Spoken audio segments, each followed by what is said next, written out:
I used to catch 30 kilos of fish every day. Now I'm lucky to get 5 kilos. Lutfi, a fisherman from Weda Bay, Indonesia, stares at his nearly empty nets. Where once colorful marine life thrived, now only murky waters remain. His diminished catch reflects the direct impact of nickel mining pollution. Behind him looms the massive industrial complex that powers our electric vehicle revolution. Indonesia supplies half the world's nickel, essential for EV batteries. But at what cost? The verdant coastline has transformed into a polluted industrial zone. Follow me as I document this environmental catastrophe unfolding in real time, where the solution to one global crisis creates another. Paradise lost. Weda Bay's transformation. 5 years ago, aerial footage of Weda Bay would have revealed pristine rainforests, stretching to meet crystal clear waters. The gentle rhythm of fishing boats, departing at dawn and returning with the day's catch, defined life here for generations. Traditional wooden homes dotted the coastline, where families processed their daily harvest and children played along uncluttered shores. This idyllic past now confronts the relentless march of modern industry. Today, that same aerial perspective reveals a landscape transformed beyond recognition. Where dense jungle once stood, industrial complexes now dominate. The constant movement of heavy machinery has replaced the natural cycles that once governed daily life. Like a delicate watercolor painting suddenly overlaid with industrial blueprints, the area's natural beauty has been rapidly redrawn with mechanical precision. This transformation centers on nickel, the silvery white metal that has become the cornerstone of Indonesia's economic strategy and the global clean energy transition. As the world pivots toward electric vehicles, Indonesia has positioned itself as the indispensable supplier of this critical battery component, now controlling half the world's nickel production. The country's reserves are strategically essential for any nation serious about reducing fossil fuel dependence. At the heart of this industrial revolution lies Lilef, a village whose story mirrors countless others across the Indonesian archipelago. What was once a tranquil fishing community now exists in the shadow of processing plants and industrial infrastructure. The constant hum of machinery has replaced the natural soundscape of waves and wildlife. Smokestacks punctuate the horizon where only mountains and trees once stood. The once clear streams that villagers relied on for fishing and drinking now run cloudy with sediment from mining operations. The scale of this change is astonishing. In just 5 years, the establishment of the nickel mine, Lilef, has created an economic vortex, pulling in workers and resources from across the region. The Weda Bay Industrial Park now operates continuously, its lights burning through nights that were once defined by darkness and stars. Nearly 20,000 jobs have materialized in this brief window, representing both opportunity and upheaval. For many families, these positions offer steady income and financial security previously unimaginable. The economic indicators point upward: more consumer spending, new businesses opening, housing construction booming. Yet beneath this prosperity, fundamental questions emerge about sustainability. Housing prices have skyrocketed, creating economic pressures for those not directly benefiting from mining wages. Traditional livelihoods face competition from industrial priorities for resources. This transformation extends beyond Lilef. Similar stories unfold across Indonesia as the country leverages its natural resources for the global supply chain. The nickel extracted here will eventually power electric vehicles manufactured globally. The irony is impossible to ignore.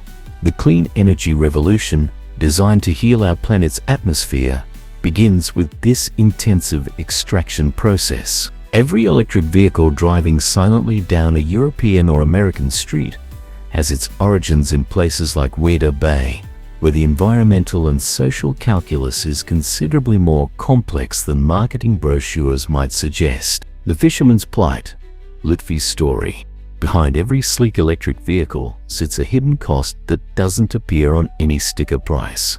In the village of Lilleif, third-generation fisherman Lutfi watches his daily catch shrink from 30 kilos to just 5, a silent casualty in the rush toward a cleaner future. His weathered hands tell a story of generational knowledge, of waters once teeming with life that provided income and identity for coastal communities throughout Weda Bay. Lutfi's morning ritual remains unchanged. He still rises before dawn, prepares his modest vessel, and navigates the same waters his father and grandfather taught him to read like a familiar text. But the similarities end there. Where his nets once strained under the weight of diverse marine life, they now return nearly empty. Each morning as he pulls up his lightweight nets, he pauses, staring silently at the meager catch that once would have been considered a poor hour's work, not a full day's effort. Before the nickel mine came, I could catch about 30 kilos of fish every day. Lutfi explains as he casts his net into waters that have sustained his family for generations. Now, I'm lucky if I get 5 kilos. The mathematical reality is stark, an 83% reduction in his livelihood, occurring in the span of just a few years since mining operations began. Underwater footage reveals the cause of this decline. Coral reefs that once provided habitat for countless fish species now lie bleached and dying. Schools of fish that once darkened these waters have disappeared. This dramatic transformation endangers more than Lutfi's income. It threatens a cultural heritage and the transmission of fishing knowledge across generations. His catch barely covers basic necessities, leaving him struggling to afford boat fuel and even small personal items. A 2023 university study confirmed what Lutfi has witnessed firsthand. Concentrations of metals including nickel, copper, and chrome in Weda Bay now exceed legal limits. Environmental journalist Alexis Jango notes a direct correlation between these elevated levels and the collapse of local marine ecosystems. The contamination pathway is clear. During the rainy season, mud and chemicals from mining operations flow downhill into rivers, feeding Weda Bay. This toxic runoff creates conditions where fish reproduction is severely compromised, collapsing population numbers and diversity. Throughout Lilleif and neighboring villages, fishermen report similar experiences, boats returning with catches too small to feed their families. As fishing becomes increasingly unsustainable, younger generations abandon the tradition, seeking work in the very industry that compromised their ancestral livelihood. Standing on his boat, Lutfi points to processing plants dominating the distant shoreline. The fish started disappearing when the water changed color, he observes. The irony isn't lost on him. An industry marketed as environmentally friendly abroad has devastated his local environment. Without improved waste management systems and stricter environmental regulations, the trajectory points toward complete marine ecosystem collapse, transforming a once self-sustaining community into one entirely dependent on the industry that compromised its autonomy. When the forest falls, the flooding crisis, the destruction occurring in Weda Bay isn't limited to its waters. Above sea level, the silent catastrophe unfolds with each falling tree. Indonesia's tropical rainforests serve as natural flood prevention systems.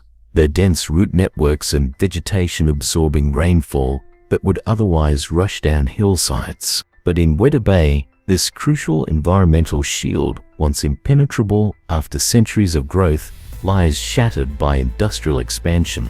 Several thousand hectares of primary tropical rainforest have vanished in just 8 years, reports one environmental organization tracking the region's transformation. Entire hillsides stand stripped bare to make way for mining infrastructure. In Lilleif village, a middle-aged fisherman recounts watching helplessly as water surged down a recently cleared hillside during a storm. The water came like a brown wave, he says. Without trees to slow it, the rain simply gathered force as it traveled downhill, bringing mud and debris straight into our homes.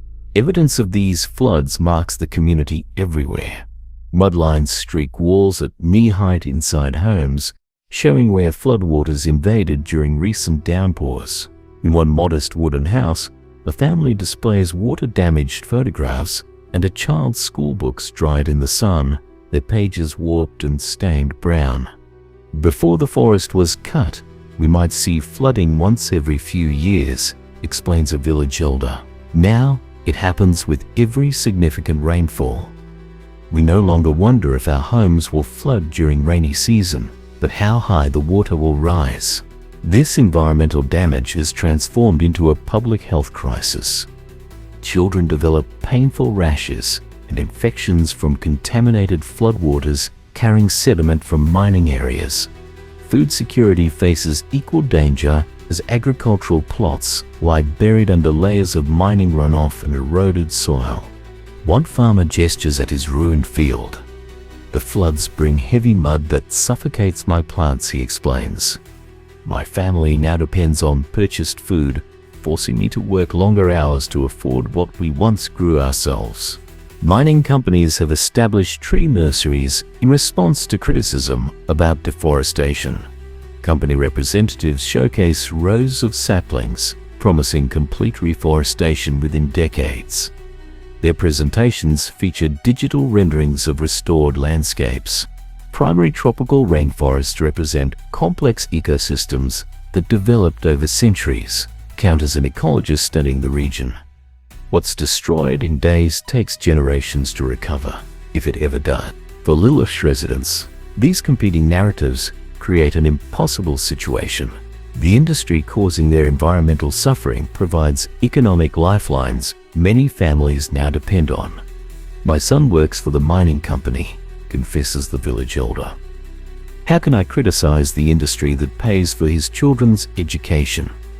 Yet how can I stay silent as the place my ancestors lived for generations becomes unrecognizable?" This painful irony strikes at the heart of Weda Bay's transformation. Communities find themselves balancing immediate economic needs against long-term environmental survival. Here's a darker truth behind Indonesia's nickel boom. Despite powering our clean energy revolution, these mines run almost entirely on coal electricity.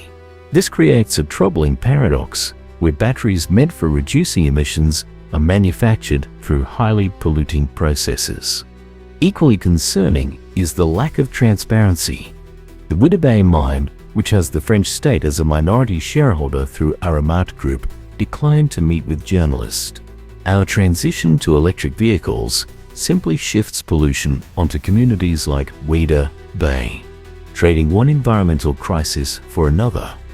True sustainability demands holding these operations accountable through environmental safeguards and community protections. We must ensure clean energy is actually clean.